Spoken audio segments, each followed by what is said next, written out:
Right Honourable Norman Lamb. Thank you very much indeed, Mr Evans, and it's a pleasure to serve under your chairmanship. It was also really good to hear the opening contribution from the Honourable Member from Newport West. He's long campaigned on these issues. He's been consistent all the way through, and I have great admiration for him for that reason. It was also very good to hear the contribution from the Right Honourable Gentleman for Hitchin and Harpenden, my sister's MP indeed, and I found myself in agreement with very much of what he said. And he thought he was perhaps alone, but actually I will say myself that I have never taken cannabis, and instinctively I'm hostile to the excessive use of any drug, legal or illegal, because of the impact that it has on the individual and sometimes on family and on the wider community. And actually it's precisely because of the potential health risks that the Honourable Member for Central Suffolk and North Ipswich or somewhere referred to that makes me conclude that this should be dealt with as a health issue, not a criminal justice issue. It's absolutely inappropriate, surely, to criminalise people in the way that we do at the moment. Mr Evans, the global war on has been a catastrophic failure. It dates all the way back to President Nixon. There is a global trade of something to the tune of £200 billion in drugs, which goes exclusively to organised crime. This is a remarkable failure of public policy to enrich criminals so successfly. And despite the efforts of the US military and the UK military in Afghanistan, the production of poppies has increased threefold in the period that our militaries were involved there. We spend globally about £65 billion on enforcement, and it achieves absolutely nothing. Thousands of people lose their lives. We see the most gruesome beheading of many people in Mexico, caught up in drug wars. It corrupts governments in Central and Southern America. Critically, and this is something I suspect Conservatives ought to recognise, it undermines the rule of law, which is the foundation stone of a civilised society. And incredibly, it leads to the criminalisation of tens of thousands of young people in our country. Last year, 30,000 people criminalised for the use of cannabis. And I am acutely aware of the comorbidity between mental health and drug use. But very often it's people suffering from mental ill health who resort to cannabis as a relief. And then we choose to criminalise them. This is a remarkable thing that we do in a so-called society. And yet there is extraordinary hypocrisy, Mr Evans, on this issue. Senior politicians frequently challenged about their use of cannabis and other drugs in their teenage and early adult years, and admit to such drug use and laugh it off as a youthful indiscretion, and apparently comfortable with thousands and tens of thousands of their fellow countrymen and women ending up with a criminal record for doing precisely the same thing. Usually people who are less fortunate than those politicians who reach the top of government. And that's something, again, I think we should be uncomfortable with. It is probably the case that despite the Right Honourable Gentleman for Hitchin and Harpenden and myself never having taken cannabis, probably at least 50% of the government has taken cannabis, and yet thousands of their fellow citizens end up with a criminal record for doing just that. There's one notable exception, incidentally. Lord Pryor, the Conservative that I defeated in North Norfolk, bravely, whilst he was Member of Parliament for North Norfolk, admitted using cannabis as a student and called for reform of our drug laws. I hope that he maintains that view. I think that he does, but he is the exception that proves the rule. And the whole policy is disastrous in public health terms. We see many people lose their lives unnecessarily through dangerous drug use. If you're buying your drug from a criminal, you have no idea what you're buying. The criminal has no interest in your welfare. This is catastrophic and has to be challenged. And at the same time, two of the most dangerous drugs that are available, tobacco and alcohol, are legal in our country. Tobacco, we talk about the potential risks of cannabis. Tobacco kills about 100,000 people in the United Kingdom every single year. About half of regular smokers end up dying of a smoking-related illness. This is a legal drug. Alcohol causes untold damage in our society to families. Thousands and thousands of families in my own county of Norfolk with a problem alcohol user in the household, damaging children along the way. The violence in our streets that's associated with alcohol, the domestic violence that's linked to alcohol. It kills 20 times more people compared to heroin in our own country. Yet the government resists even introducing minimum unit pricing, some regulatory limits on alcohol that might limit the carnage. My own former party leader, Charles Kennedy, lost his life through alcohol, a legal drug in our country. So we need a new approach, and as the Honourable Member for Newport West said, we need an approach that is based on evidence. But where national politicians have failed to take the lead, locally change is happening. Police officers around the country, many of them show commendable creativity and openness of mind in challenging the way things are done. Tom Lloyd, a former Chief Constable in Cambridgeshire, was one of the early police officers who led the way. Now police and crime commissioners, recognising the pressures on public resources in their area, have moved away from the criminalisation of people for taking cannabis. And so Ron Hogg, for example, in Durham, has effectively decriminalised cannabis in his area. Alan Charles in Derbyshire has done the same thing.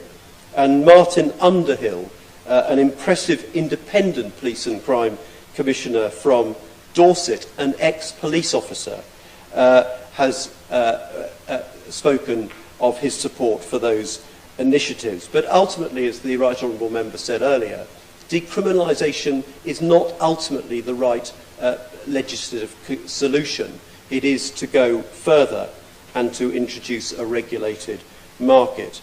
Internationally, Mr. Evans, things are changing and the momentum is growing stronger. So in the United States, Colorado, Washington, Alaska, yes, Alaska, the state where Sarah Palin is from, for goodness sake, Republican to its core, has voted to legalise cannabis. Oregon, another Western state, and Washington, D.C. Uruguay has decided to introduce a regulated market, and that has now been established.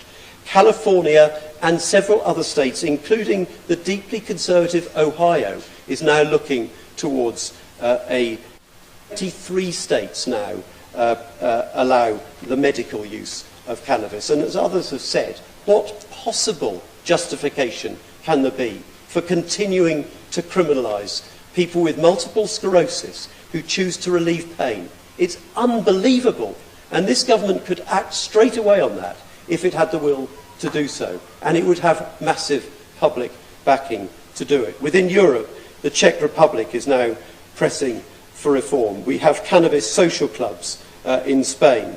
But there is an issue, Mr. Evans, with UN treaties which, on the face of it, make it difficult for states to go ahead and introduce regulated legal markets. But in October last year, the US Assistant Secretary of State, William Brownfield, said the international community should accept flexible interpretation of UN conventions. We must tolerate different national drugs policies to accept the fact that some countries will legalise entire categories of drugs. How could I, he said, representative of the government of the United States of America, be intolerant of a government that permits any experimentation with legalization of marijuana if 2 of the 50 states of the US, in the United States of America, have chosen to walk down that road? Commendable from the Assistant Secretary of State in the United States. So change, Mr. Evans, is happening. And I desperately want the United Kingdom to look at the evidence and not base policy on fear, stigma and prejudice. And so today, as the Honourable Member for Newport West said in his opening remarks, the Liberal Democrats, my party, have established an expert panel to look at how a regulated legal market for cannabis could work in our country. Professor David Nutt, the former chair of the Advisory Committee on the Misuse of Drugs, will sit on this panel, together with Tom Lloyd, that ex-Chief Constable who has been brave enough to speak out. Niamh Eastwood also will sit on the panel, and it will be chaired by Steve Rolls of the organisation Transform. So let's have an approach, Mr. Evans, which focuses first on health, not criminal justice. You know what you are buying in a regulated market. Let's also focus policy on taking money away from criminals, retaking control of the market, and allowing tax revenues to be used on educating people about the dangers of drugs. Isn't that a more rational approach? It is fiscally responsible as well, something that this government should be prepared to recognise. It would make better use of public money, and it protects young people.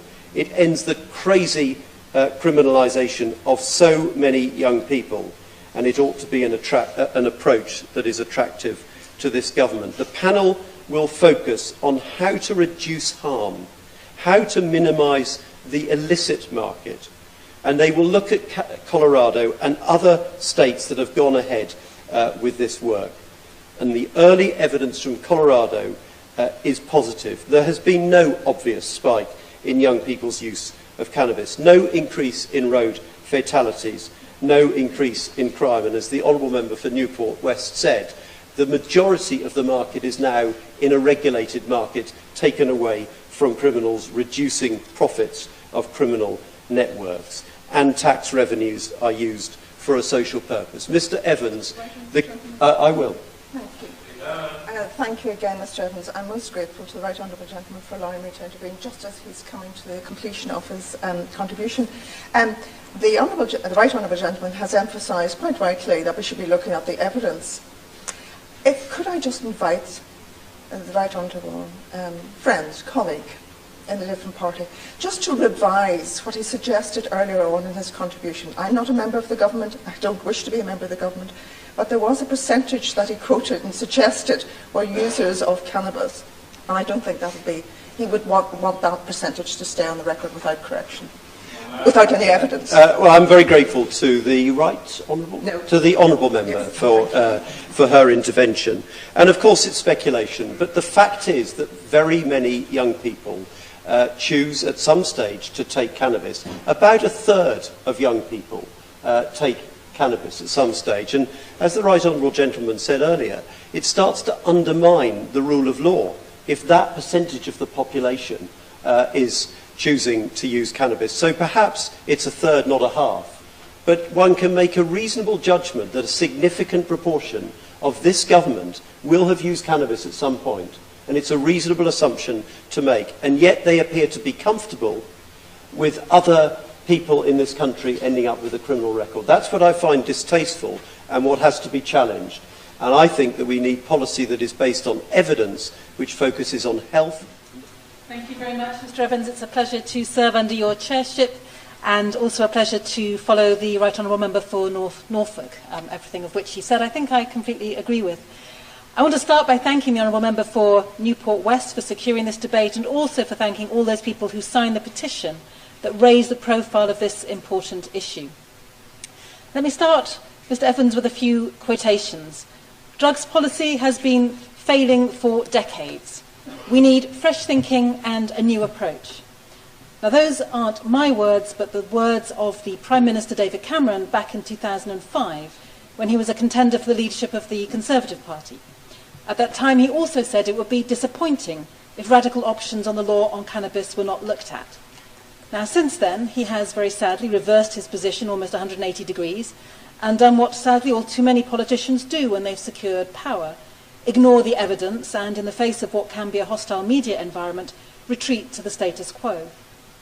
My own position, as I've set out repeatedly in this House, is that we should be guided by the evidence, that we need an urgent review of the 1971 Misuse of Drugs Act to determine whether it's been effective and to consider whether alternative approaches might better reduce drug-related harms. The fact that other countries and some US states have been more committed to following the evidence than the UK has been to date in relation to cannabis creates, I think, an opportunity for us to learn from their experience, whether that be decriminalisation or some other form of regulation. And in particular, I think there are clear and compelling grounds to legalise cannabis for medical use. And having studied the evidence, I'm fully persuaded that we need to do just that. Not because it's popular, although it is, with 53% of the UK public backing the legalisation or decriminalisation of cannabis for medical and non-medical use, according to an Ipsos Mori poll from last year. Not because many of those who already use cannabis-based medicines testify to the positive effects, although they do, with many claiming benefits in relation to chronic pain, including that caused by neuropathy, fibromyalgia, rheumatoid arthritis, and others such as MS sufferers citing its benefits. And not because the UK lags behind other nations when it comes to recognising the therapeutic values of cannabis, although it does, with, amongst others, 20 US states, Canada, the Netherlands, the Czech Republic and Israel, legalising the production and supply of cannabis for medicinal use. No, the reason that I am fully persuaded is because there is a strong evidence base that justifies looking in much more detail at exactly how we should regulate the production and supply of cannabis for medicinal purposes. And I think we owe it to people like my constituent, Charlotte, a 34-year-old mother living with a palliative cancer diagnosis. Now, she told me, when you're faced with such a diagnosis, you either accept it and let the rot set in, or you look outside the box. She says that she's found cannabis oil and believes that it is saving her life, allowing her to live well. She says, I would be dead or very, very ill were it not for cannabis oil. And she goes on to say the government is shooting itself in the foot. If it supported cannabis and proper evidence-based trials, and if they were properly funded, it would have a huge impact on the cancer costs. I believe we owe it to Charlotte and the many people like her who use or want to use cannabis medicinally to stop our ideological opposition and start gathering and then listening to the evidence. Because trials of the regulation of medical-based cannabis could, for example, answer questions about how you differentiate between different types of use, how to avoid the potential for leakage into non-medical supply, facilitating research that might otherwise be hindered, and if successful, perhaps providing a potential stepping stone for regulated legal production and supply of cannabis more widely. Because in those countries where medical cannabis is already regulated, it's important to note that implementation and practice has varied enormously. Some models have been very successful in demonstrating what effective, controlled production and responsible prescribing or retailing can look like. Elsewhere, regulation has been inadequate, leading to over-commercialisation and irresponsible sales practices and promotions. All this and more must be looked at within an agreed framework of what might be achieved through regulation, so any proposals brought forward in the UK learn from and build on existing good practice. And that applies, I think, not just to medical cannabis. We have an opportunity to learn from countries like the Netherlands, Denmark and some US states who've also introduced various regulated models for the sale of cannabis for recreational use as well. Colorado, which became the first jurisdiction in the world to legalise cannabis in 2012, demonstrates the benefits of ending the criminalisation of users and putting government in control of the trade. Despite dire predictions, early evidence suggests that legalisation in Colorado has had the following positive outcomes: no spike in cannabis use among young people, thousands no longer receiving criminal records, no increase in road fatalities, and a significant reduction in the size of the criminal market, as the state now controls 60% of supply. Now, in these times of austerity, it's also interesting to note that in Colorado, for example, legal marijuana tax revenues have been breaking records. Through the first 7 months of this year, Colorado has brought in nearly $73.5 million putting the state on track to collect over $125 million for the year, with $40 million of that allocated for school building programs.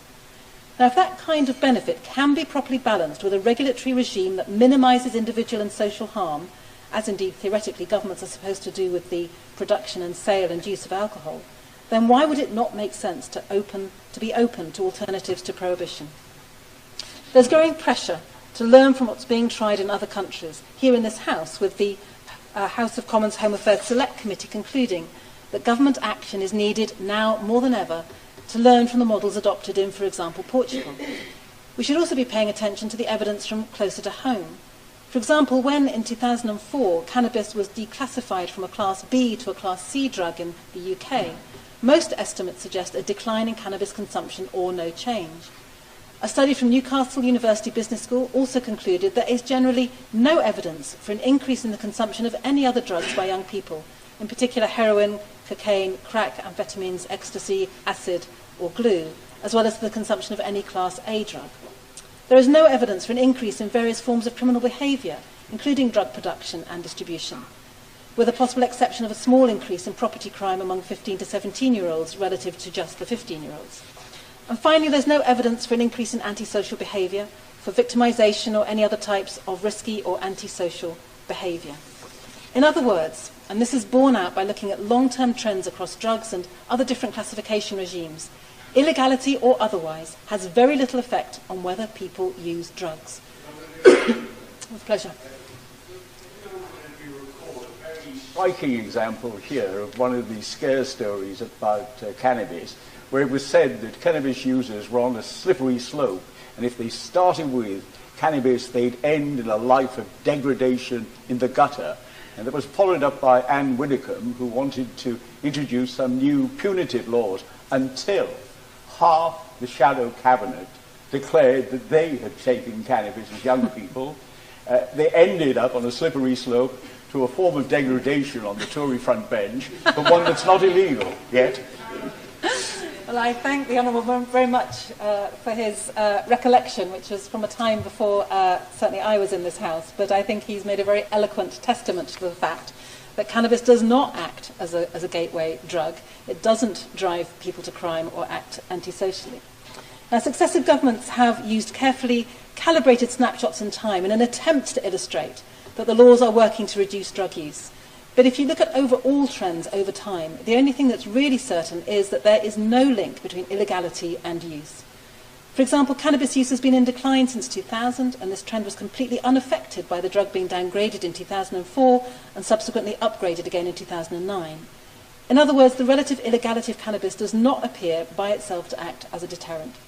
Now, that conclusion is also reached in research published in the Journal of Substance Use, for example, which corroborates previous studies that found that whether or not a drug is legal has very little bearing on people's decision to use it. One study compared Norway, which has a relatively liberal regime, with Sweden, where strict controls are in place, and both countries have similar levels of drug use, again undermining any correlation between levels of punishment and levels of drug taking. But there is powerful evidence that the so-called war on drugs is actually making things an awful lot worse. Far from being neutral, in many cases the current model pushes users towards more harmful products, behaviours and environments. Now, I know that many of us are concerned about the long-term effects of newer and stronger forms of skunk, for example, and prohibition makes it incredibly difficult to monitor or test new drugs, to evaluate their impact or provide users with health information.